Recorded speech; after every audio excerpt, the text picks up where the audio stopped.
छत्रपती संभाजीनगरच्या पडेगाव येथील कचरा डेपोला नागरिकांचा जे आहे ते पहिल्यापासूनच विरोध होत आहे। कारण की जे आहे ते पावसाळ्यात या कचरा डेपोची मोठी दुर्गंधी या परिसरात पसरते। मात्र गेल्या 15 दिवसात जे आहे ते यात भर पडली ते म्हणजे या कचरा डेपोला आग लागली। ही आग जे आहे ते गेल्या 15 दिवसापासून सातत्याने धुमसताना आपल्याला या ठिकाणी पाहायला मिळते।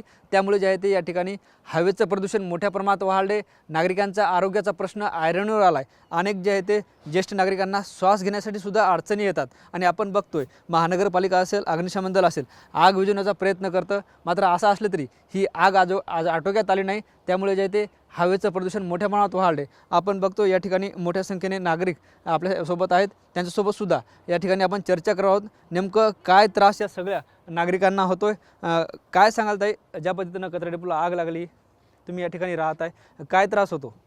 दम लागल्याने व्हायला लागले। आमच्या मालकाचा पाय सुजल्यात आणि सुवास सुद्धा घ्यायना। आम्ही दार बंद करू करू बसलाव तरी पण वासच येते। आता ये हिंडावं तर लागेलच का नाही?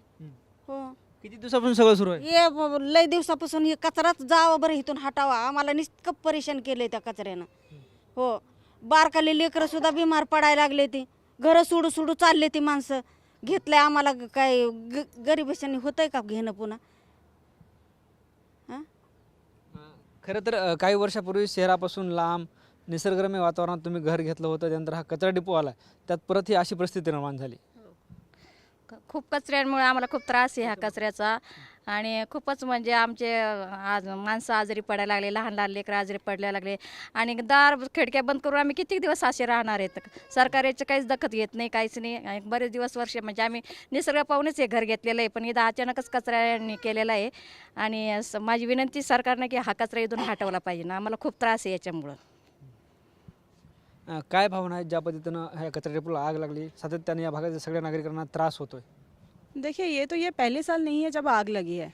अभी इनके पास ये बोल सकते हैं कि ये लोग कंट्रोल करने की कोशिश कर रहे हैं, इसका कुछ उपाय निकाल रहे हैं, लेकिन हम लोगों के लिए हर साल की ये धूप काल में एक बार ना एक बार आग लगती है। हर साल ये 15 से 20 दिनों तक ये झंझट रहती है। यहाँ पे प्रोसेसिंग यूनिट बोल के जब स्टार्ट हुआ था, लेकिन आप लोग जब देखेंगे यहाँ पे प्रोसेसिंग यूनिट है नहीं, यहाँ पे कचरा डिपो बना के रखा है। आप लोग घर पे अगर एक कचरा डिपो कोई भी ये का डस्टबिन खुला रखते हैं तो क्या रहता है, तो आपको गंदगी जो घर पे पता चलती है, वही गंदगी अगर आपके बाजू में ऐसे रखते हैं, जब हवा आती है तो हम लोग सांस नहीं ले पाते, हमारे खिड़कियाँ खोल नहीं सकते, हम किसी को घर पे बुला नहीं सकते। कोई आए तो हमारा ऐसा होता है कि आपने घर यहाँ पे क्यों लिया? जबकि हमने घर लिया था तब हमने देखा था कि ये सिटी के सामने, लेकिन ऐसे जगह पे है जहाँ पे आप नेचर के साथ रह सकते हो। जब ऐसे मई जून में जब बारिश होने के बाद यहाँ पे कोई भी आएगा तो उनको लगेगा कि हाँ, ये जगह जो है देखने में बहुत सुंदर है, लेकिन जब यहाँ पे रहते हैं लोगों को तब पता चलता है दिक्कत क्या है। हमने जब घर लिया था तब यहाँ पे कोई भी एएमसी के किसी भी पेपर में यहाँ पे कचरा डिपो का उल्लेख भी नहीं था। लेकिन अभी जो हुआ है, हमारे घर लेने के बाद ना हम घर छोड़ सकते हैं ना हम घर पे रह सकते हैं। मुश्किल ऐसी हो गई है कि हमारे लिए दोनों ही मुश्किल है, रहना और ना रहना। आता या भागातील नागरिक म्हणून काय मागणी आहे तुमची?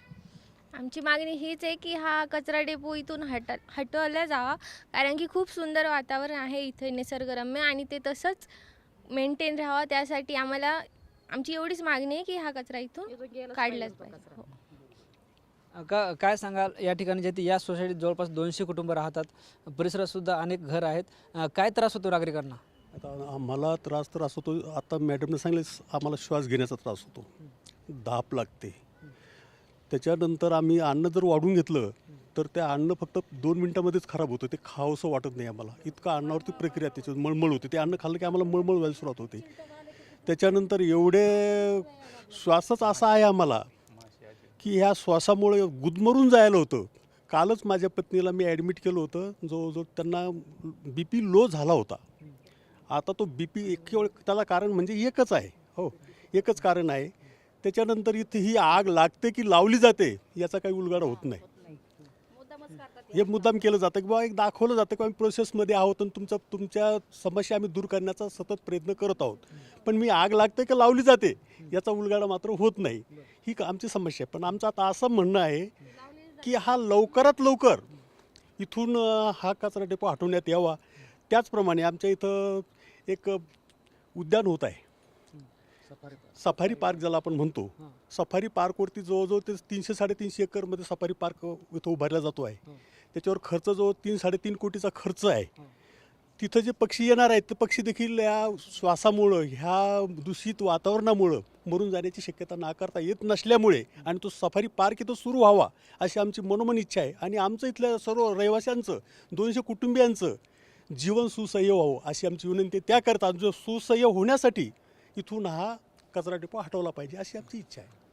बरं, आता काय भूमिका असणार आहे यापुढं तुमची? सर्वप्रथम मी असं म्हणेल की सध्याची माझी जी तब्येत आहे मला बोलायला सुद्धा होत नाही आहे. इतका मला श्वासामुळं त्रास होतो आहे. माझा आवाज बदललेला आहे. माझ्या घरामध्ये ज्येष्ठ नागरिक आहेत, वयाच्या 75 वर्ष वय आहे त्यांचे, तरी देखील आईलासुद्धा दम्याचा त्रास आहे. आणि याच्यामुळं पूर्ण कुटुंब लिटरली आम्ही या त्रासामुळं हे सुट्टी म्हणून मुलांना मामाच्या गावीला पाठ, कुठं इकडं पाठव, म्हणजे आम्ही लिटरली पाण्याचा त्रास आहेच आहे, पण हा कचरा डेपोचा अतिरिक्त त्रासामुळे पूर्ण फॅमिली सफर होत आहे याच्यामुळे. आणि लवकरात लवकर हा कचरा डेपो इथून निघून जावा किंवा शासनाने त्याची दखल घेऊन त्याचं नियोजन करावं आणि जे रहिवासी एरिया आहे त्याच्यापासून कमीत कमी 1 ते 2 किलोमीटर लांब याचं नियोजन करावं असे आम्हाला सर्व रहिवाशांना वाटतं. आता या भागातील भाडेकरू सुद्धा सोडून असतील घर. अहो भाडेकरू ज्यांनी स्वतःचे घरं सोडून गेले त्यांना भाडेकरू मिळत नाही आहे. ते नुसते बँकेचे हप्ते भरून भरून परेशान आहेत.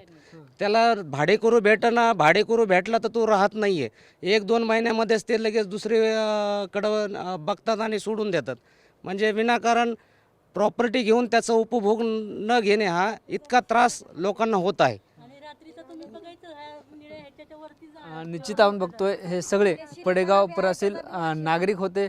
ज्या पद्धतीनं गेल्या काही दिवसापासून या कचरा डेपोला आग लागली, त्यामुळे जे आहे ते या संपूर्ण भागात मोठ्या प्रमाणात हवेचं प्रदूषण झाले. अनेकांना याचा त्रास होतोय, ज्येष्ठ नागरिकांना याचा त्रास होतोय. ज्यांनी घर घेतलेत त्यांनी सुद्धा आता शहरात किरायानं घर घेतलेत आणि इथले जे घर जे आहेत ते आता मोकळे करून सोडलेत. अशा पद्धतीची सगळी भावना या नागरिकांनी व्यक्त केली. यावर तोडगा काढावा अशी मागणी सुद्धा हे नागरिक करताना पाहायला मिळतात. कॅमेरा पर्सन अमित आडेसह ज्ञानेश्वर लोंढे, TV9 मराठी, छत्रपती संभाजीनगर.